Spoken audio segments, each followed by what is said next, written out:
कहानी को पढ़ते हैं। थोड़ा सा बात कर लेते हैं उषा प्रियंवदा जी की अन्य कहानियों की। तो इनकी जो कहानियां हैं उनमें से है एक जिंदगी और गुलाब के फूल। जिंदगी और गुलाब के फूल 1961 में ये कहानी इन्होंने लिखी। फिर बसंत आया 1961 में ये भी लिखी। एक कोई दूसरा 1966, कितना बड़ा झूठ 1972। ये इनकी प्रमुख कहानियां हैं उषा प्रियंवदा जी की। तो वापसी कहानी जिसको आज हम यहाँ पर पढ़ने जा रहे हैं, तो उस कहानी को हम यहाँ पर देखेंगे। ठीक है, एक मिनट।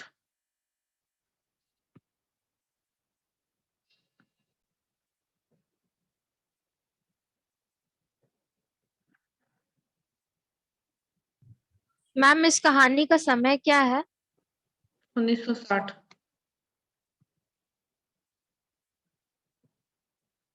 हम बताते हैं इसका समय, एक मिनट। 1960 में उषा प्रियंवदा जी ने ये लिखी थी कहानी। ठीक है, ये अगस्त 1960 में इसको लिखा था। वापसी कहानी का प्रकाशन हुआ अगस्त 1960 में। ठीक है, तो वापसी कहानी उषा उषा प्रियंवदा जी की लिखी हुई कहानी है और रचना वस्तु शिल्प की दृष्टि से एक नएपन को रेखांकित करती हुई ये इनकी कहानी है। इस कहानी में मानवीय संबंधों को की आत्मीयता का आधार जीवन की बदलती हुई परिस्थितियों में और वास्तविक रचनात्मक साक्षात्कार लेखक ने यहाँ पर किया। मतलब आदर्शवादी रोमानियत से यथार्थवाद की ओर अग्रसर होने का कठिन द्वंद इस कहानी में हमें देखने को मिलता है। तो कहानी का जो सारांश है, अगर उसका सारांश पर हम लोग आते हैं तो क्या था, कथानक की अगर हम बात करें तो ये कथानक इसका कहता है उषा प्रियंवदा की जो विख्यात कहानी वापसी की अगर हम बात करें, उससे पहले थोड़ी सी चर्चा करेंगे उषा प्रियंवदा जी के बारे में। ठीक है, क्योंकि उषा प्रेमवदा जी के बारे में थोड़ा भी जानना उनके लिए भी जरूरी है। ठीक है, जन्म इनका हुआ था उषा प्रेमवदा जी का 1930 में। ठीक है, नई कहानी आंदोलन से जुड़ी ये प्रमुख कथाकार हैं उषा प्रेमवदा जी। नई कहानी आंदोलन से जुड़ी हैं। नई कहानी आंदोलन में कई कहानी लेखिकाओं का महत्वपूर्ण जो योगदान था, उसमें उषा प्रेमवदा जी का भी नाम आता है, जिसमें कृष्णा सोबती, मन्नू भंडारी जी का नाम आता है। उनके साथ उषा प्रेमवदा जी एक महत्वपूर्ण नाम है। जन्म इनका कानपुर में हुआ था। अंग्रेजी से एमए और पीएचडी की उपाधि प्राप्त की। दिल्ली के लेडी श्री राम कॉलेज और इलाहाबाद विश्वविद्यालय में अध्यापन किया और उसके बाद उन्होंने बाकी शिक्षा भी विस्काशन विश्वविद्यालय में भी अध्यापन कार्य किया। तो इनकी महत्वपूर्ण कहानियों में उषा प्रियंवदा की कहानियों में कई उपन्यास भी इन्होंने लिखे, जैसे इसमें 55 खंबे, लाल दीवारें, बनवास और रुको की नहीं राधिका, ये इनके कुछ महत्वपूर्ण उपन्यास हैं। कई कहानी संग्रह भी इनके प्रकाशित हुए। और उषा प्रियंवदा का अधिकतर लेखन क्या था, शहरी जीवन से जुड़ा, शहरी मध्यम वर्गीय जीवन से जुड़ी हुई इनकी यानी कहानियों के या अन्य जो भी रचनाएं हैं उनके विषय है शहरी मध्यम वर्गीय समाज। ठीक है, तो उन्होंने उस शहरी मध्यम वर्गीय परिवार में के संबंध में आने वाले जो तनाव है, जो संघर्ष है, संवेदनशीलता को इन्होंने इसमें अपनी हर मतलब रचना में प्रस्तुत करने का प्रयास किया। तो इस कहानी के मूल पाठ की तरफ आने से पहले थोड़ा सा इसके हम कथा सार की तरफ समझ लेते हैं कि ये कहानी कहना क्या चाहती है, कथानक क्या है, संक्षेप में इसको जान लेते हैं। तो ये कहानी उषा प्रियंवदा जी की जो वापसी कहानी है, एक रिटायर्ड व्यक्ति होते हैं गजाधर बाबू, मुख्य पात्र हैं इसके। ठीक है, गजाधर बाबू के अकेलेपन की कहानी है। वापसी कहानी गजाधर बाबू के अकेलेपन की कहानी है। और गजाधर बाबू 35 साल की रेलवे की नौकरी के बाद रिटायर्ड होकर अपने घर परिवार के बीच लौटते हैं। तो कितने साल बाद आए, 35 साल बाद। ये चीज ध्यान रखना है, किसमें नौकरी कर रहे थे, रेलवे की नौकरी कर रहे थे। तो जब अपने घर परिवार में वापस लौटते हैं 35 साल की नौकरी करने के बाद, तो जहां उनकी पत्नी, विवाहित बेटा अमर होता है और उसकी पत्नी, छोटा बेटा नरेंद्र और छोटी बेटी बसंती रहती है। ये पात्र हैं इनके, ध्यान रखिएगा, पात्र भी हैं। कौन कौन से हो गए, गजाधर बाबू हो गए, उनकी पत्नी हो गई, बेटा अमर, उसकी पत्नी हो गई, छोटा बेटा नरेंद्र और छोटी बेटी बसंती। ठीक है, इनके परिवार के सदस्य मिलते हैं उनको। गजाधर बाबू के लौटने से घर की पहले से चली आ रही जो व्यवस्था में व्यवधान पड़ जाता है। ठीक है। मतलब चूंकि गजाधर बाबू नौकरी करते थे, बाहर रहते थे, घर पे रहना होता नहीं था, तो घर की जो व्यवस्था इन चारों लोगों के हिसाब से चल रही थी। जब वो वापस आते हैं तो घर की व्यवस्था उसमें कुछ डिस्टरबेंस आता है, व्यवधान पड़ते हैं। वे जिस भावनात्मक स्वागत की उम्मीद अपने पत्नी और बच्चों से कर रहे थे, वैसा कुछ वहां पर नहीं होता है। उनको लगा था कि अगर वो रिटायरमेंट के बाद घर वापस रहने के लिए आएंगे तो उनको बड़ा प्यार और सम्मान मिलेगा, लोग बड़े प्रसन्नता से परिवार वाले उनको अपने साथ रखेंगे, लेकिन ऐसा कुछ नहीं होता है। इसके विपरीत सभी को ऐसा महसूस होता है कि गजाधर बाबू के आने से उनकी निजी जिंदगी में हस्तक्षेप हो रहा है। पिता होने के नाते वे पत्नी और बच्चों से जिस ममत्व की आशा कर रहे थे वह तो उनको मिलता नहीं था, और उसके विपरीत उन्होंने महसूस किया कि उस घर में तो उनके लिए कोई जगह है ही नहीं। पहले उनकी चारपाई बैठक में लगाई जाती है, बाद में जब उस बैठक में लगाने से बहू के एतराज करने पर उनसे पूछे बिना एक कोठरी में उनको डाल दिया जाता है। पत्नी शिकायत करती है कि घर के कामकाज में ना बेटी मदद करती है ना ही बहू, लेकिन जब बेटी और बहू को खाना बनाने की जिम्मेदारी सौंपी जाती है तो इसे कोई पसंद नहीं करता।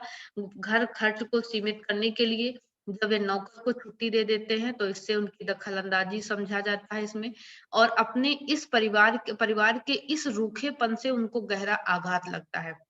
सबसे बड़े दुख की बात यह होती है कि उनकी पत्नी भी उनको समझने के लिए तैयार नहीं होती। यानी बच्चे बहू और बिना समझे तो ठीक है, लेकिन उनकी पत्नी ने भी उनको नहीं समझने की कोशिश की। ये एक महत्वपूर्ण उनके लिए दुख की बात थी। और गजाधर बाबू जिस अकेलेपन से वहां भाग कर आए थे, नौकरी पूरे 35 साल अकेलेपन में ही उन्होंने गुजारा था। उनको लगा था वापस जाएंगे, परिवार के साथ रहेंगे, बाकी का जीवन खुशियों से बीतेगा। लेकिन जिस अकेलेपन से वो भाग कर वहां आए थे, वो अकेलापन अपनी पत्नी और बच्चों के बीच में कम होने की बजाय उनका और बढ़ जाता है। इस निराशा से वे वापस उसी छोटी सी जगह पर लौट जाते हैं जहां वे रेलवे की नौकरी करते थे। एक चीनी मिल में नौकरी करने के लिए वापस चले जाते हैं। वे अपनी पत्नी के को से साथ चलने के लिए कहते हैं, लेकिन उनकी पत्नी उनके साथ जाने से इनकार कर देती है। तो यही पूरी कहानी इस वापसी कहानी में लेखिका ने दिखाने का प्रयास किया कि किस तरह से एक व्यक्ति की वापसी होती है रिटायरमेंट के बाद और उसे अपने घर परिवार वालों की उपेक्षा का शिकार होना पड़ता है। ठीक है, तो अगर अब प्रश्न बन जाता है, जैसे इसमें एक प्रश्न दिया गया है कि गजाधर बाबू अपने घर क्यों लौट रहे थे? बीमारी की वजह से, सेवानिवृत्ति की वजह से, अवकाश की वजह से, बेटी के विवाह की वजह से? क्या होगा आंसर इसका? किस लिए लौट रहे थे? सेवानिवृत्ति की वजह हाँ, से। सेवानिवृत्ति की वजह से वापस लौट रहे थे। घर लौटने पर गजाधर बाबू ने क्या महसूस किया? सभी खुश थे, पत्नी भी खुश थी। अब वे अवांछित मेहमान थे, कुछ भी महसूस नहीं किया। एक तरीके से वे अवांछित मेहमान ही थे। अवांछित मेहमान। हम्म। तो कहानी के संदर्भ में मतलब देखा जाए तो कुछ महत्वपूर्ण कथन इसमें मिलेंगे। जब पूरी कहानी को हम पढ़ेंगे, जैसे उसमें आता है कि जब वह थके हारे बाहर से आते तो उनकी आहट पर वह रसोई के द्वार पर निकल आती और उनके सलज आंखें मुस्कुरा उठती। गजाधर बाबू को तो तब हर छोटी बात भी याद आती और वह उदास हो उठते। अब कितने वर्षों बाद वह अवसर आया था जब वह फिर से उसी स्नेह और आदर के मध्य रहने जा रहे थे। इन उनको बड़ा उम्मीद थी, बड़ी आशा थी कि हम अपने परिवार के साथ रहेंगे जाके, और वो जिस अकेलेपन को उन्होंने इतने दिनों से महसूस किया, वो अकेलापन उनको वहां पर नहीं मिलेगा। तो इस कहानी के मूल पाठ को देखें। पढ़ना चाहेंगे क्या मूल पाठ? चलिए देख लेते हैं थोड़ा सा जल्दी से, इतना समय है। कथानक तो आप लोग समझ ही चुके हैं। मध्यम वर्गीय परिवेश है इस कहानी का, ये चीज ध्यान रखना है आप लोग को। ठीक है, और इस कहानी का मूल पाठ थोड़ा सा देख लेते हैं, जितना पढ़ सकते हैं उतना। और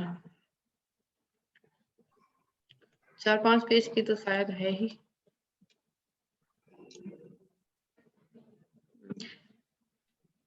ये यहाँ से शुरू होती है कहानी। गजाधर बाबू ने कमरे में जमा सामान पर एक नजर दौड़ाई। 2 बॉक्स, डोलची, बाल्टी, ये डिब्बा कैसा है गणेशी? उन्होंने पूछा।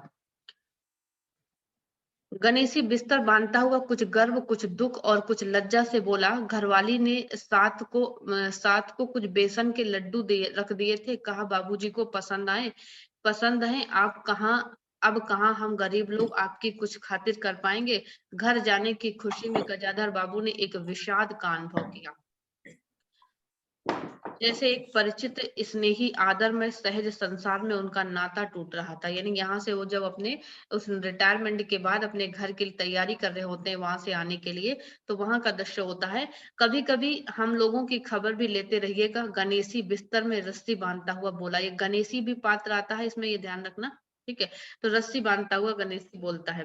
कभी कुछ जरूरत हो तो लिखना, कभी कुछ जरूरत हो तो लिखना गणेशी, इस अगहन तक बिटिया की शादी कर दो।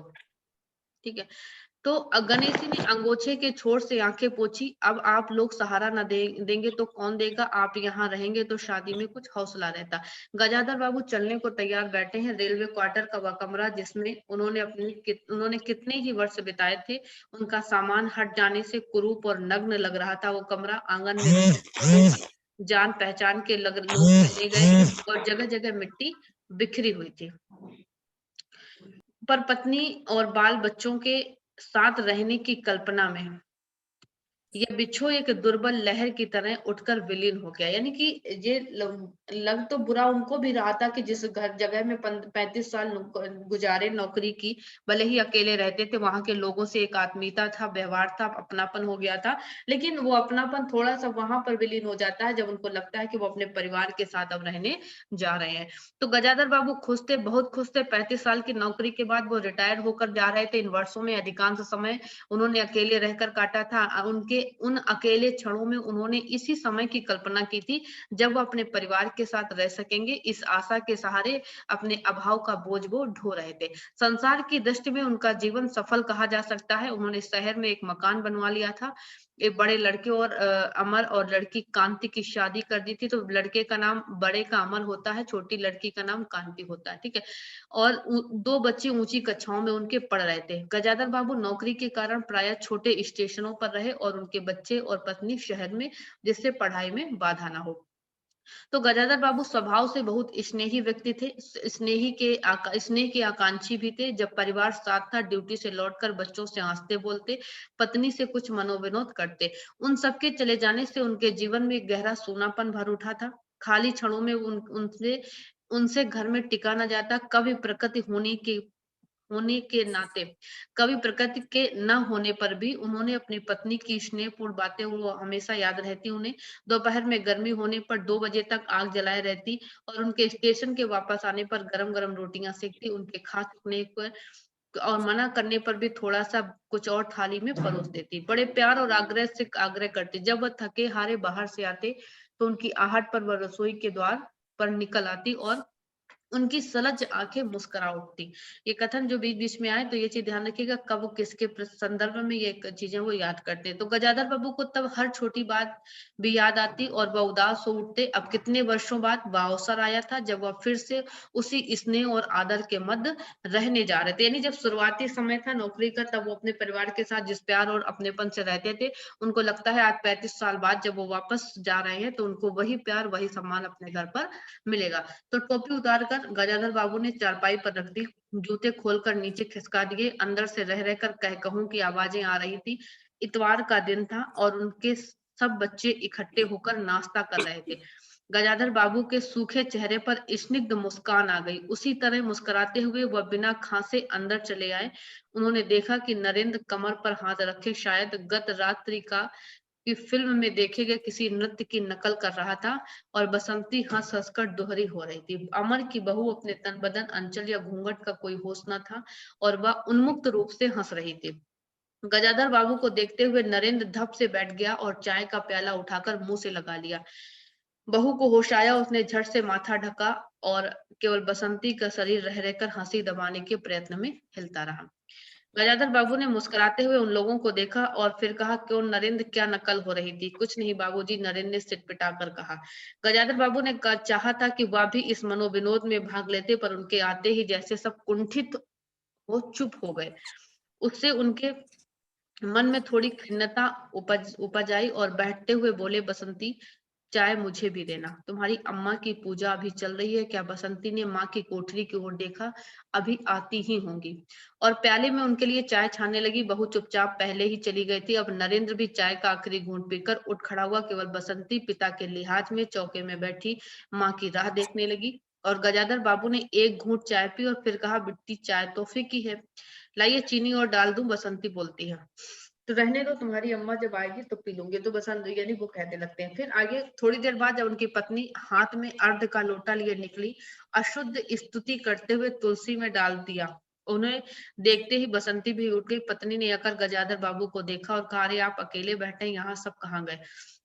गजाधर बाबू के मन में फांस सी करक उठी, अपने अपने काम में लग गए, आखिर बच्चे ही हैं। पत्नी आकर चौके में बैठ जाती है, उनका नाक पांव चढ़ाकर चारों ओर जूठे बर्तनों को देखा, फिर कहा, सारे जूठे बर्तन पड़े हैं, इस घर में धर्म कर्म कुछ भी नहीं है, पूजा करके सीधे चौके में घुसो। फिर उन्होंने नौकर को पुकारा। जब उत्तर न मिला तो एक बार उच्च स्वर में फिर पति की ओर देखकर बोली, बहू ने भेजा होगा बाजार। और एक लंबी सांस लेकर वो चुप रही। गजाधर बाबू बैठकर चाय और नाश्ते का इंतजार करते रहे। उन्हें अचानक ही गणेशी की याद आ गई और रोज सुबह पैसेंजर आने से पहले वह गर्म गर्म पूरियां और जलेबी बना देता था और गजाधर बाबू जब तक उठकर तैयार होते उनकी जलेबियों और चाय लाकर रख देता था। तो चाय भी कितनी बढ़िया, कांच के गिलास में ऊपर तक भरी लबालब और 2.5 चम्मच चीनी और गाढ़ी मलाई। पैसेंजर भले ही रानीपुर लेट पहुंचे, गणेशी ने चाय पहुंचाने में कभी देरी नहीं की। क्या मजाल की कभी कुछ कहना पड़े। तो गणेशी कौन था? जहां वो नौकरी करते थे वहां का नौकर था। पत्नी का शिकायत भरा स्वर सुनकर उनके विचारों में व्याघात पहुंचा। वह कह रही थी कि सारा दिन इसी खिचखिच में निकल जाता है और इसी गिरस्ती का धंधा पीटते पीटते उम्र बीत गई, कोई जरा हाथ भी नहीं बटाता। बहू क्या करती है? गजाधर बाबू ने पूछा। तो पड़ी रहती है, बसंती को तो फिर कहो कि कॉलेज जाना होता है। गजाधर बाबू ने जोश में आकर बसंती को आवाज दी। बसंती भाभी के कमरे से निकली और गजाधर बाबू ने कहा, बसंती आज से शाम का खाना बनाने की जिम्मेदारी तुम पर है और सुबह का भोजन तुम्हारी भाभी बनाएंगे। तो आप देख सकते हैं कि मध्यम वर्गीय समाज परिवार की हर उस स्थिति का वर्णन उषा प्रेमवदा जी ने अपनी इस कहानी में किया, जो हम एक नॉर्मल से अपने आसपास के घर परिवार और अपने सब घरों में जो देखते हैं वो चीजें उषा प्रेमवदा जी ने इस कहानी में लिखा। बसंती मुंह लटकाकर बोली, बाबूजी पढ़ना भी तो होता है। गजाधर बाबू ने बड़े प्यार से समझाया, तुम सवेरे पढ़ लिया करो, तुम्हारी माँ बूढ़ी हुई है, उनके शरीर में अब शक्ति नहीं बची और तुम हो, तुम्हारी भाभी है, दोनों मिलकर काम में हाथ बटाना चाहिए दोनों को। तो बसंती चुप रह जाती है। उनके जाने के बाद उसकी माँ ने धीरे से कहा, पढ़ने का तो बहाना है, कभी जी नहीं लगता, लगे कैसे शीला से फुर्सत नहीं, बड़े बड़े लड़के उस घर में हैं, हर वक्त वहां घुसा रहना, मुझे नहीं सुहाता, मना करूं तो सुनती नहीं। नाश्ता कर गजाधर बाबू बैठक में चले जाते हैं। घर छोटा था, ऐसी व्यवस्था हो चुकी थी कि उसमें गजाधर बाबू के रहने के लिए कोई स्थान बचा ही नहीं था। यानी सब अपने अपने तरीके से घर में व्यवस्थित हो चुके थे। घर में कोई ऐसी जगह नहीं बची थी कि एक गजाधर बाबू जो आ गए थे उनका सामान व्यवस्थित हो जाए और उनके लिए एक चारपाई डाल दी जाती। तो जैसे किसी मेहमान के लिए कुछ अस्थायी प्रबंध कर दिया जाता है, उसी प्रकार बैठक में कुर्सियों को दीवार से सटाकर बीच में गजाधर बाबू के लिए एक पतली सी चारपाई डाल दी जाती है। गजाधर बाबू उस कमरे में पड़े पड़े कभी कभी अनायास ही स्थायित्व का अनुभव करने लगते हैं। उन्हें याद हो आती है उन रेलगाड़ियों को जो आती हैं, थोड़ी देर रुक कर किसी और लक्ष्य की ओर चली जाती हैं। घर छोटा होने के कारण बैठक में ही अपना प्रबंध किया। उनकी पत्नी के पास अंदर एक छोटा कमरा अवश्य था, पर वह एक और अचारों के मर्तबान, दाल चावल के कनस्तर और घी के डिब्बों से घिरा था और दूसरी ओर पुरानी रजाइयां दरियों से लिपटी रस्सी से बंधी हुई रखी हुई थी। तो उसके पास एक बड़े से टिन के बक्स में भर कर गर्म कपड़े थे, बीच में एक असगनी बंधी हुई थी, तो जिस पर प्राय बसंती के कपड़े लापरवाही से पड़े रहते थे। वह भरसक उस कमरे में नहीं जाती। घर का दूसरा कमरा बहू और उसकी बहू के पास था। तीसरा कमरा जो था सामने की ओर था, बैठक था। गजाधर बाबू के आने से पहले उसमें अमर की ससुराल से आया हुआ बेंत की 3 कुर्सियां सेट पड़ा था। तो ये अपने घर की बात को बताते हैं। फिर क्या था, जब कभी उनकी पत्नी को कोई लंबी शिकायत करनी होती तो अपनी चटाई बैठक में डाल पड़ जाती और एक दिन चटाई लेकर आ गई। गजाधर बाबू ने घर गृहस्थी की बातें छोड़ी, वह घर का रवैया देख रहे थे। बहुत हल्के से उन्होंने कहा, अब हाथ में पैसा कम रहेगा, कुछ खर्च कम होना चाहिए। सभी खर्चे तो वाजिब वाजिब है, किसका पेट काटूं, यही जोड़ गांठ करते करते बूढ़ी हो गई। उनकी पत्नी कहती है, ना मन का पहना ना मन का ओढ़ा। तो गजाधर बाबू ने आहत विस्मित दृष्टि से पत्नी को देखा और उनसे अपनी हैसियत छिपी न थी। उनकी पत्नी तंगी का अनुभव कर उसका उल्लेख करती, ये स्वाभाविक था, लेकिन उनमें सहानुभूति का पूर्ण अभाव गजाधर बाबू को बहुत खटका। यदि उनसे यदि रात बात की जाती तो प्रबंध कैसे हो, तो उनसे चिंता कम संतोष अधिक होता। लेकिन उनसे तो केवल शिकायत की जाती थी, जैसे परिवार की सब परेशानियों के लिए जिम्मेदार वही एक गजाधर बाबू थे। तुम्हें किसी बात की कमी है, अमर की माँ, घर में बहू लड़के बच्चे, सिर्फ रुपए से ही आदमी अमीर नहीं होता, गजाधर बाबू कहते हैं। गजाधर बाबू ने कहा, कहने के साथ ही अनुभव किया कि उनकी आंतरिक अभिव्यक्ति थी कि ऐसी कि उनकी पत्नी नहीं समझ सकती। तो ये सारी बातें वहां पर होती हैं आपस में घर परिवार में, किस तरह से वो बताते हैं कि अब उनकी रिटायरमेंट हो जाती है, ठीक है, और वो अपने घर का थोड़ा सा खर्चा उन्हें अब कम करना चाहिए। तो आगे से फिर वो उसमें आता है, गजाधर बाबू बैठे हुए पत्नी को देखते रह जाते हैं। यही थी क्या उनकी पत्नी, वो सोचते हैं, जिसके हाथों के कोमल स्पर्श, जिसकी मुस्कान की याद में उन्होंने संपूर्ण जीवन काट दिया था। उन्हें लगा कि लावण्यमय युवती जीवन की राह में कहीं खो गई, उसकी जगह आज जो स्त्री है वह उसके मन और प्राणों के लिए नितांत अपरिचिता है। गाढ़ी नींद में डूबी उनकी पत्नी का भारी शरीर बहुत सा बेडौल और कुरूप लग रहा था, और चेहरा श्रीहीन और रूखा था। गजाधर बाबू के देर तक निस्संग दृष्टि से पत्नी को देखते रहे और फिर लेटकर छत की ओर ताकने लग जाते हैं। अंदर कुछ गिरा, उनकी पत्नी हड़बड़ा कर उठती है तो कहती, लो, बिल्ली ने आकर कुछ गिरा दिया शायद। भागती है अंदर, थोड़ी देर लौट कर आई, उनका मुंह फूला हुआ था। देखा, बिल्ली ने दाल की पतीली गिरा दी थी। भी खाने को बैठे थे, अब क्या खिलाऊंगी, सांस रुकी और बोली, एक तरकारी और 4 पराठे बनाने में सारा डिब्बा घी उड़ेल कर रख दिया, जरा दर्द नहीं है, कमाने वाले हाड़ तोल और चीजें यहाँ लुटे। गजाधर बाबू को लगा कि पत्नी कुछ और बोलेगी, उनके कान झंझना उठेंगे, होंठ भींच करवट लेकर उन्हें पत्नी की ओर पीठ कर ली। तो ये सारी चीजें चलती रही, इस कहानी में आगे बढ़ते हैं, ठीक है। तो ऐसे ही पूरी कहानी यहाँ पर चलती रहती है। फिर क्या होता है कि ऐसे घर परिवार के झगड़े बीच में होते रहते हैं, गजाधर बाबू जितने दिन घर पे रुकते हैं। फिर क्या होता है, पत्नी एक तरह से घर में पत्नी ने एक उत्तर दिया। अमर और उसकी बहू की बहुत सारी शिकायतें उनको मिलती हैं। उनका कहना था कि वो हमेशा बैठक में, बाबू बैठक में ही पड़े रहते हैं, कोई आने जाने वाला कहीं वो बैठक में नहीं रहता है, तो वो ये सारी चीजें वहां पर आती रहती है, ठीक है। तो अगले दिन फिर क्या होता है कि हम्म, बहू भी उनकी क्या थी कि बहू को भी हम मतलब वो बताते हैं कि गजाधर बाबू ने पूछा कि पत्नी ने सिर हिलाकर जताया कि हमारे घर अमर घर का मालिक बना रहता है, बहू को कोई रोक टोक नहीं होती है, अमर के दोस्त प्राय यहीं अड्डा जमाए रहते हैं, अंदर से नाश्ता चाय होकर जाता रहता है और बसंती को भी वो अच्छा लगता है। गजाधर बाबू ने बहुत धीरे से कहा, अमर से कहो जल्दबाजी की कोई जरूरत नहीं है। अगले दिन वह सुबह घूम कर लौटे तो उन्होंने पाया कि बैठक में उनकी चारपाई नहीं थी। गजाधर बाबू जिस बैठक में रहते थे वहां से उनकी चारपाई गायब थी। अंदर जाकर पूछने ही वाले थे कि उनकी दृष्टि रसोई के अंदर में बैठी पत्नी पर पड़ी, और उन्होंने कहा कि उनके कहने को मुंह खोला कि बहू कहाँ है, पर कुछ याद कर चुप हो गए। पत्नी की कोठरी में झांका तो अचार, रजाइयां और कनस्तरों के मध्य अपनी चारपाई लगी पाई।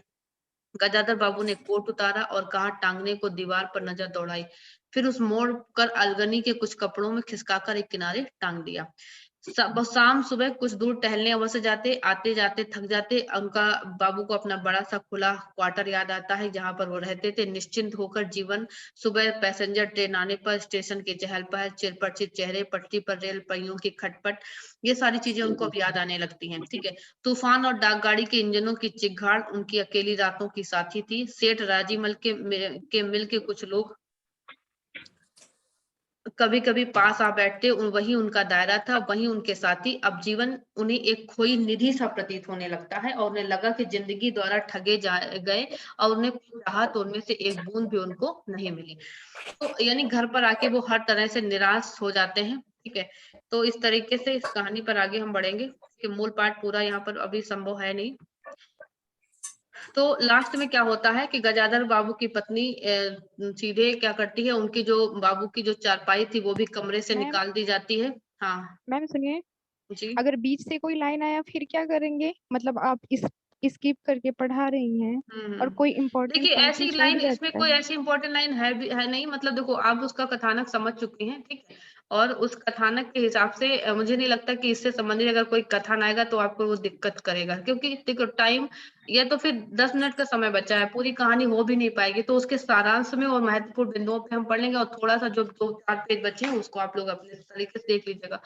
इस पूरी क्लास पर एक कहानी का मूल पाठ पढ़ना संभव कैसे हो पाएगा, आप बताइए, ठीक है। तो तो उसका ज्यादा कथा लंबी कहानी हो तो 2 पार्ट में डिवाइड कर दिया करिए। 2 पार्ट में पढ़ेंगे। चलिए कर देते हैं 2 पार्ट में, अगर आप लोग को वाकई में पूरा मूल पाठ ही पढ़ना है, ठीक है, तो उसमें ही देख लेते हैं, 2 पार्ट में कभी ही कर कभी लेंगे। बीच से आ जाता है। नहीं, ये कहानी इसलिए स्किप की मैंने कि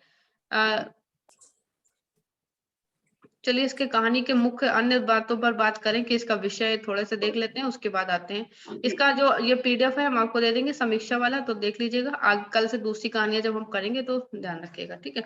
तो अगस्त 1960 में इस कहानी का प्रकाशन होता है। इस कहानी में लेखिका ने गजाधर बाबू के रूप में नौकरी से सेवानिवृत्त होकर घर लौटे पुरुष के मन की व्यथा का चित्रण किया। गजाधर बाबू ने जो अपने परिवार के साथ रहने का एक फिर से बता दीजिए इसका। जी 1960। हाँ 1960 ये लिखा हुआ है इसमें। तो गजाधर बाबू जो है, जो अपने परिवार के साथ रहने का सपना देख रहे थे, उनके परिवार वालों ने उन्हें बस एक मेहमान की तरह उनके साथ वो व्यवहार करते हैं, ठीक है। गजाधर बाबू की इस कहानी के मुख्य पात्र होने के नाते परिवार के मुखिया भी हैं और अपने परिवार में ही वे उपेक्षित होकर जिंदगी जीने को विवश होते हैं। स्नेही स्वभाव के व्यक्ति होने पर भी उनके परिवार में उन्हें वो स्नेह और वो सम्मान नहीं मिल पाता। परिवार से जुड़कर जीने की इच्छा लेकर मन में लौटते तो हैं, फिर भी परिवार के बीच अकेले जीवन जीने पर वो विवश हो जाते हैं और वो दूसरी नौकरी के लिए उनको जाना पड़ जाता है। यानी कि अंत में वो एक दूसरी नौकरी करने के लिए घर से निकल जाते हैं, ठीक है। तो ये इस कहानी का जो मुख्य जो विषय था, तो आपने समझा इस कहानी का। इसका पीडीएफ निकल कर नहीं रहा है। मैम इस कहानी का नाम वापसी क्यों रखा गया, ये तो हमें समझ आ गया, लेकिन एग्जैक्ट आप अपनी लाइंस में बता सकती हैं कि इस क्या कहानी का नाम वापसी क्यों रखा गया? वापसी क्यों रखा गया, तो ये अभी आप समझ रहे, वापसी का मतलब कि जो इंसान नौकरी करने जाता है, ठीक है, अकेले 35 साल नौकरी में बिताता है, ठीक है, उसको लगता है, और जब नौकरी के दौरान उसको अपना परिवार वो याद आता है कि हाँ, अगर ये नौकरी ना होती तो वो भी अपने परिवार के साथ अपना रहता, ठीक है। लेकिन जब 35 साल बाद जब वो रिटायरमेंट के बाद वो अपने घर वापस आता है, तो ये क्या है, उसकी घर वापसी ही तो है। तो वो अपने घर वापस जब आता है तो उसको लगता है, जब वापस रिटायरमेंट के, वो सोचता है कि वो आज जिन चीजों को उसने 35 साल तक उसको जो चीजें नहीं मिली, जो है ना, उपेक्षित रहा, जो जो प्यार, जो सम्मान, जो अपनापन, अपने परिवार के साथ रहने का जो सपना उसने देखा था, वो 35 साल उसको नहीं मिला। आज घर वापस जाने पर उसको वो सारी चीजें मिलेंगी। वो 35 साल का जो एक तरह से वनवास समझ लीजिए, जो भी समझ लीजिए, उसने जो अलग रहकर काटा अकेले, उसको लगा कि हम घर जाएंगे तो वो सारी चीजें उसकी पूरी हो जाएंगी। लेकिन जब घर जाता है तो घर वालों के लिए भी वो एक उपेक्षित, उनको उनके लिए एक टेंशन का कारण बन जाता है। उनको लगता है बात बात पे टोकना होता है, और वो फिर वापस उस घर को छोड़ करके फिर उसी नौकरी में वापसी उसकी हो जाती है, दूसरी नौकरी में हो जाती है। वहां पर तो रिटायरमेंट हो जाता है और फिर दूसरी नौकरी में उसकी वापसी हो जाती है। तो इस तरह से उस चीज को लेखक ने यहाँ पर, लेखिका ने लिखने का प्रयास किया, जो हम एक मध्यम वर्गीय समाज में हम देख भी सकते हैं कि घर छोटा है, घर छोटा होने के कारण लोगों घर में एडजस्ट ना हो पाना, और एक घर के बड़ों का लोगों उस पर एक तरीके से बार बार टोकना रोकना, लोगों को, घर वालों को पसंद ना आना, ये सारी चीजें लेखिका ने इसमें बताने की कोशिश की। तो कथा वस्तु हमने पढ़ ली। इसकी मूल संवेदना यही है कि यानी एक ऐसे व्यक्ति की विडंबना को लेखिका ने यहाँ पर दर्शाने के प्रयास किया, जो पूरे जीवन की नौकरी के बाद, रिटायरमेंट के बाद अपने परिजनों के साथ शेष जीवन बिताने के लिए बड़ा लालायित होता है, बड़ी उत्सुकता के साथ आता है कि अपने अब बाकी का जीवन अपने परिवार के साथ वो बिताएगा। लेकिन वहां जाने पर भी उसे एक मेहमानों के समान एक उपेक्षित व्यवहार उसको मिलता है, और वापस अपनी नौकरी पर जाने का वो फिर से निर्णय ले लेता है। अब इसको 2 तरीके से वापसी कह सकते हैं कि वापसी, फिर उनकी नौकरी पर भी वापसी हो गई, और वापस अगर घर आते हैं तो वहां भी उन्हें कुछ नहीं मिलता। अंत में उनकी वापसी कहाँ हो जाती है, नौकरी पर भी फिर से वापसी हो जाती है, ठीक है।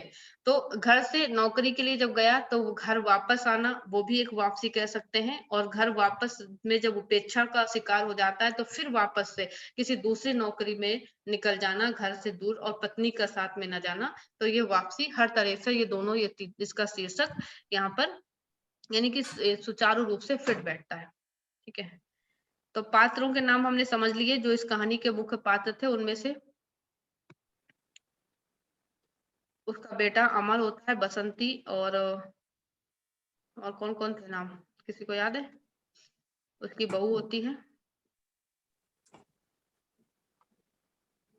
बसंती, अमर, गदाधर। मैम एक जगह कांति भी लिखा था बेटी का नाम, हाँ, एक ही बेटी होती है ना? बड़ी बेटी का नाम कांति होता है, जिसका वो विवाह कर देता है तो उसका जिक्र नहीं आता, बीच में वो शुरुआत में आता अच्छा अच्छा है ना। और छोटी का शांति होता है, ठीक। जिसकी शादी नहीं होती है।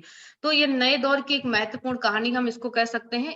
और मूसा प्रियंवदा जी ने जो इसमें यहाँ पर बताने का प्रयास किया, बड़ा बेटा और बड़ी बेटी की आता है ना कि उसकी शादी हो चुकी होती है, छोटा बेटा और छोटी बेटी के कॉलेज में पढ़ रहे होते हैं। ठीक है, तो ये सारा इसमें आता है। इसका पूरा ये जो पीडीएफ है इसमें भी बाकी चीजें हैं, देख लीजिएगा। सारांश रूप में हम यही कह सकते हैं कि इस कहानी में यानी कि आधुनिक परिवारों में वृद्ध माता पिता के प्रति बच्चों के बदलते रवैये को ना लेखिका ने बड़े मार्मिक तरीके से यहाँ पर प्रस्तुत करने का प्रयास किया। वो बताने का प्रयास किया कि किस तरीके से यानी माता पिता के लिए अपने ही बच्चों के साथ घुल मिल कर रहना मुश्किल हो जाता है। यदि वे बच्चों की भावनाओं और इच्छाओं को ना समझे तो उनके लिए उनका जीवन मुश्किल हो जाता है। और ये गजानन बाबू का चरित्र जो है इसी तरह से इर्द गिर्द हमें देखने को, और ये गजानन बाबू हर मध्यम वर्गीय समाज में हमें देखने को मिल जाएंगे। अगर आप देखने की कोशिश करेंगे तो हर घर में यही स्थिति आपको मिल जाएगी। ठीक है, तो लेखिका ने यही इन चीजों को यहाँ पर रखने का प्रयास किया। ठीक है, तो क्लास का समय 2 मिनट बचा हुआ है।